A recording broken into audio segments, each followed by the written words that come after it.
ঈদের ছুটি শুরু, সবাই ছুটছে নারীর টানে আপন গন্তব্যে, কিন্তু এত গাড়ির চাপেও নেই এক ফোঁটা যানজট। তাহলে কি সত্যি রাজনীতির পট পরিবর্তনে বদলে গেছে দেশের মহাসড়কেরও চিত্র?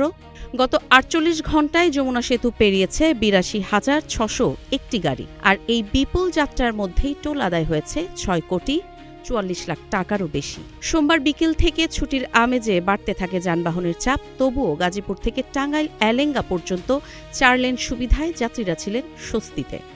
এমনকি এলেঙ্গা থেকে যমুনা সেতু পর্যন্ত সম্ভাব্য যানজটের আশঙ্কাও সত্যি হয়নি। নির্বিঘ্নেই চলেছে যাত্রা। মাত্র ২৪ ঘণ্টায় প্রায় ৪৭,০০০ গাড়ি পারাপার, একদিনেই টোল ৩,৩৯,০০,০০০ টাকা। সেতু কর্তৃপক্ষ জানায়, বাড়তি চাপ সামলাতে ৯ থেকে ১৮টি টোল বুথ চালু রাখা হয়েছে। মোটরসাইকেলের জন্যও নেওয়া হয়েছে আলাদা ব্যবস্থা। ঈদের পথে এবার শুধু যাত্রারই নয়, লেখা হলো গতি আর স্বস্তির এক নতুন গল্প।